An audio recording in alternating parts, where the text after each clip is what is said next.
Bueno, generó mucho ruido a pesar de la brevedad de este mensaje y que no tuvo demasiadas explicaciones por parte de Gustavo Vélez. Lo que claramente hizo muchísimo ruido es esta palabra, ¿no? Intoxicar las instituciones de la democracia. Y en todo caso, ¿qué se puede hacer desde el gobierno, que es quien lo está promoviendo, para tratar de lograr ese objetivo, desintoxicar? Esa es la gran pregunta y las repercusiones van en ese sentido. Bien, bueno, vamos a ir en busca entonces ya mismo de lo que tiene que ver con el impacto que ha generado, sobre todo en las redes sociales. Dirigentes de distintas fuerzas políticas se pronunciaron tras el discurso de Vélez.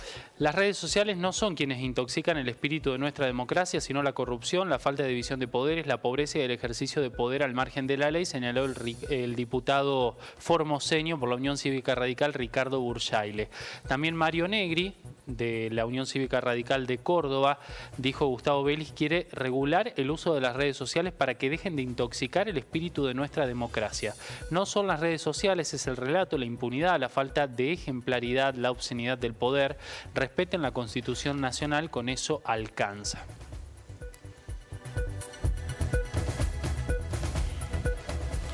El diputado Omar de Marchi, que es mendocino, señaló: censura en puerta. El gobierno de científicos cree que la democracia argentina se intoxica por las redes sociales. No pasó una semana del 24 de marzo y ya proponen medidas contra la libertad de expresión. Es hora de que gobiernen y dejen de complicar la vida de la gente. También Horacio Rodríguez Larreta publicó en Twitter: la mejor manera de no intoxicar el espíritu de nuestra democracia es respetando la libertad de expresión y de opinión.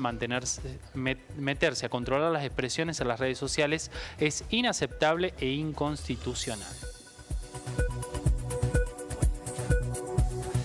Y por el lado del gobierno hubo algunas aclaraciones por parte de la portavoz de Gabriela Cerruti, que, contestándole a Rodríguez Larreta, dijo: lo que erosiona la democracia es que un jefe de gobierno instale noticias falsas.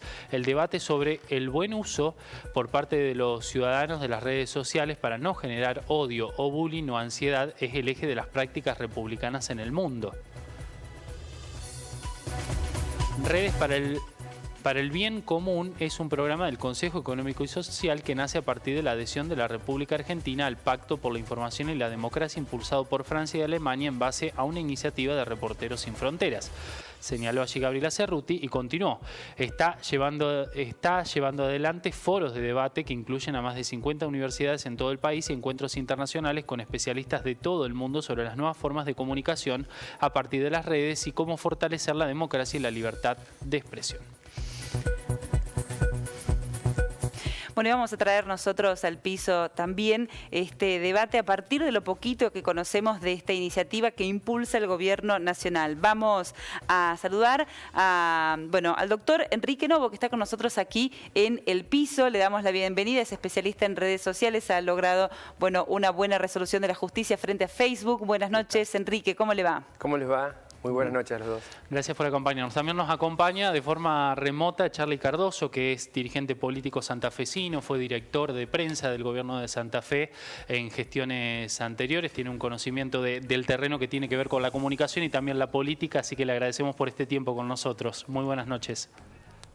No, por favor, muchísimas gracias a ustedes, como siempre, por convocarnos. Bueno, empezamos por el doctor Novo. ¿Cómo ve esta iniciativa? Algunas aclaraciones hemos escuchado por parte de la portavoz del gobierno, aclaraciones que no hizo oportunamente quien anunció o deslizó la posibilidad, ¿no?, de este pacto para regular, entre comillas, redes sociales. Bueno, a mí me alegra que se trate el tema. En las clases que tengo en la universidad, todos los años les planteo que la falta de debate sobre el tema es una deuda que tenemos los argentinos y que este debate se da en otros países del mundo de avanzada y se han logrado regulaciones serias justamente para garantizar derechos, no para restringir derechos, garantizar derechos. Países como Holanda, Australia, países como Colombia, países como Gran Bretaña mismo, tienen regulaciones importantes, o el marco civil de la Internet en Brasil. Creo que es necesario el debate sobre el tema. Ahora, Si políticamente estuvo bien o equivocadamente abordado, me escapa a mi responsabilidad, ¿no? Pero yo creo que tratar el tema es necesario. En el Congreso hubo muchos proyectos, incluso llegaron a tener media sanción, proyectos para regular Internet, porque no hay nada, o sea, muy poco en la legislación argentina sobre el tema, pero proyectos que vinieron desde distintas bancadas. Por ejemplo, el que tuvo media sanción en Senado y que en diputados no llegó a tratarse, no es que fue desaprobado, sino que no llegó a tratarse porque políticamente no era el momento. Desconozco cuál era la razón, pero creo que hablar del tema y que la política hable del tema me parece que es necesario, principalmente tomando en cuenta que muchísimas personas, cuando tienen un problema ante las redes o ante el Internet, desconocen qué hacer. Y eso al respecto puedo dar fe por la cantidad de veces que, desde que surgió el caso personal mío a nivel público, he tenido llamados de todo el país. Tengo llamados sin que esté esto regulado. Uno, cuando tiene un problema, la persona en general no sabe qué hacer. No sabe a quién acudir, no sabe cómo defenderse. Y bueno, es un tema que tenemos que tratar.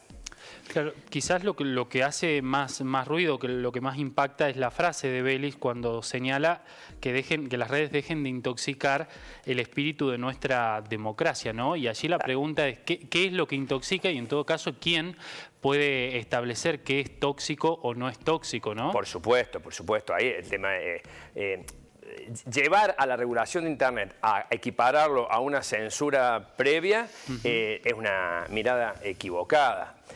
Hay un lindo informe del Parlamento británico, yo no recuerdo bien si es 2017 o 2018, pero que justamente hacía referencia a que las fake news a nivel global estaban poniendo en peligro la democracia. Y no estamos hablando precisamente de un país que se caracteriza por ser, digamos, autoritario, un país liberal como Gran Bretaña. Entonces, hay que ver bien cómo leer realmente las palabras. A mí me sorprende que tal vez ese abordaje equivocado de una persona prudente, como ha sido característica de Gustavo Vélez, me parece que es equivocado el mensaje por la manera en que lo transmite. Ahora, si cualquier político de cualquier partido vuelve a presentar un proyecto al respecto y lo transmite bien, me parece que tenemos que tratarlo como sociedad. A mí me encantaría que en las universidades se aborde esto, porque justamente los jóvenes son los que hoy más contacto tienen con el Internet y más desprotegidos están. Los que llegan a los estudios jurídicos con perjuicios, en proporción, son más jóvenes que personas adultas. Claro. Entonces me parece muy bien que se trate el tema, que se incorpore a las universidades. Ahora, si el mensaje es malo, probablemente quede trunco porque se va a tratar el tema como una dicotomía, regulación de Internet versus libertad de expresión, claro. Y obviamente gana libertad de expresión. Nadie quiere que le restrinjan la libertad de expresión, algo tan importante, tan caro para la democracia y para la República. Así es. Claramente. Charly Cardoso, ¿cómo ha recibido estas declaraciones y esta iniciativa que impulsa el gobierno? Bueno, coincido con el doctor en que fue muy desafortunada la manera en que el secretario Vélez presentó esta iniciativa.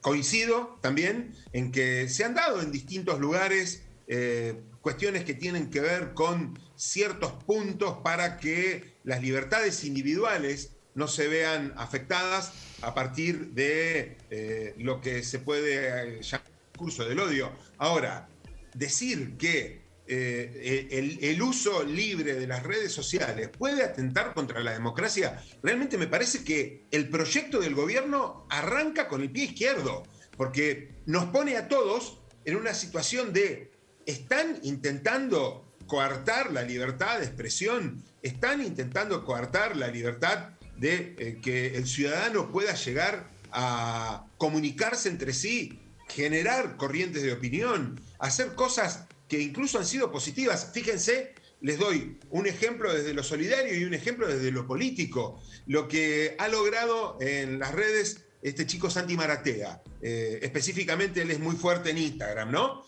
Y toda la ayuda que consiguió cuando fue la enorme crisis de Corrientes. Fue un uso solidario, masivo, libre de las redes sociales, que terminó redundando en un esfuerzo y en una muestra hermosa de cómo los argentinos en una situación de riesgo podemos unirnos, gracias a las redes sociales. Y después les doy un ejemplo desde la política, y un ejemplo que además afecta a nuestras regiones, ¿no? Santa Fe, Córdoba, Entre Ríos, donde sé que el canal es muy seguido. Pudimos porque entre todos, ¿no? Fuimos millones los que nos aunamos en las redes sociales y le dijimos al gobierno, miren, estamos seguros de que se están equivocando con la estatización forzada de Vicentín.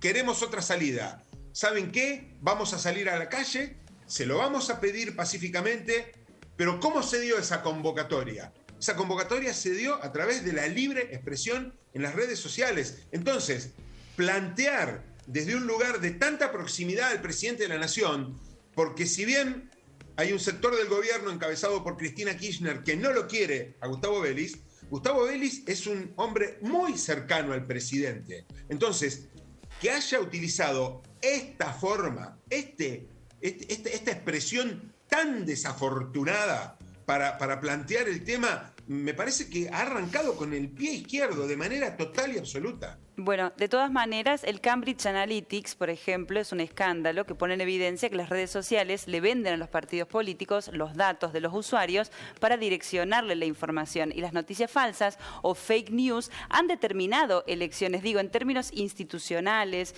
y democráticos, hay cuestiones que están mostradas que han afectado a las instituciones y, de hecho, bueno, se ha visto como denuncias formales.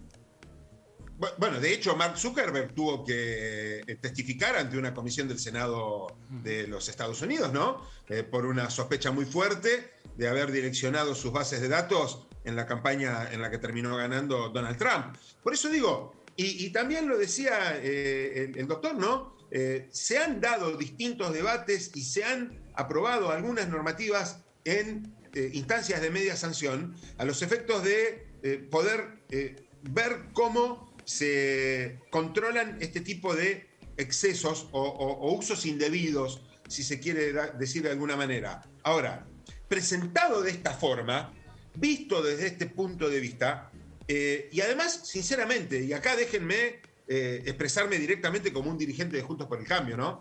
Este gobierno ha muchas veces en estos 2 años y medio intentado coartar por distintos medios la opinión de muchos periodistas en la República Argentina, ha intentado esmerilar la credibilidad de personas que tienen fuerte influencia en redes sociales. Incluso, justamente, hubo una polémica con el propio Santiago Maratea hace unos días, ¿no? En donde desde sectores del oficialismo, al ver que era una figura que construía tanto desde lo social, pasando por arriba del gobierno, intentaron limarlo. Entonces, esta herramienta y este debate, en este momento en donde estamos teniendo problemas muy graves en la Argentina, me parece que es desafortunada la manera en que se presentó y desafortunado el momento en el que se presentó. Me da la sensación que es un debate que lo tenemos que tratar de abordar ante una sociedad un poco menos crispada y un poco más en son de diálogo. Tenemos una cuestión de enfrentamientos muy fuertes como para meter además este tema con esta forma de presentarlo. Claro. Decir que puede llegar a ser un riesgo para la democracia, no fue esa la palabra exacta, ¿no? Pero tratar de vincular una cosa con la otra fue un exceso absoluto del secretario Vélez. Bien. Charlie, muchas gracias por tu opinión y tu mirada sobre este tema. No, muchísimas gracias a ustedes, como siempre, un fuerte abrazo para toda la región. Bien, lo que sí me gustaría, doctor Novo, es que, bueno, aclaremos de alguna manera, porque uno piensa que lo que se dice, se pone en las redes sociales, queda en la nada, como un espacio donde nadie interviene, y hay consecuencias para alguien que, por ejemplo, publica cuestiones que tienen que ver con las injurias, que atentan contra ciertas circunstancias, replica discursos de odio. Hay acciones que se pueden llevar adelante. Sí, sí, sí. Obviamente lo que pasa es que no es fácil. No es fácil, la gente desconoce cómo actuar, cómo guardar como prueba documental, qué hacer al respecto cuando hay una serie que no para de agravios, de injurias, de calumnias. Es decir, y no hay una garantía frente a eso. Y entonces vamos construyendo, los abogados, los jueces nos van abriendo las puertas, tampoco hay un control, no hay un mecanismo de control, de fiscalización, ni desde la justicia ni desde la policía, digo, dedicados exclusivamente a eso. Hay alguna policía en Buenos Aires especial al respecto, el tema de los hackeos, de las cuentas, algo tan común en la actualidad, que justamente permite que a través de el internet se ingrese a una cuenta bancaria y una persona quede sin fondos. Hay un montón de temas que se están tratando, pero no hay un abordaje desde el Estado integral al respecto. Por eso tengo miedo de equivocarme, pero creo que un muy lindo proyecto hubo en su momento por el constitucionalista Ricardo Gil Lavedra. ¿Sí? Después un lindo proyecto de un cordobés, de un abogado constitucionalista de acá de Córdoba, el doctor Brugue, sobre crear la Defensoría del Pueblo ante el Internet, como está en Colombia. Dentro de la Defensoría del Pueblo en Colombia hay. En Irlanda está la Comisión Nacional de Protección de Datos Personales frente a las redes sociales. O sea, hay una experiencia mundial al respecto para tomar de modelo de manera ecléctica y mejorar nuestra situación de orfandad. Principalmente, si usted me permite, ¿cómo se presentaría un tema de regulación prudente en Internet? Es nuestros derechos ante las redes, nuestros derechos ante el Internet. Si tuviéramos que presentarlo públicamente para que no pueda ser mal interpretado, yo creo que es nuestros derechos frente al Internet. ¿Cómo ejercerlos? Pero para poder ejercerlos tiene que haber un camino. Ese camino se llama regulación, que en nada afecta la libertad de expresión. Entonces creo que la comunicación, cuando se va a trasladar un tema tan sensible como este sobre el Internet, me parece que es fundamental, si no ya entramos como dice el compañero de Villa María, ¿dijo?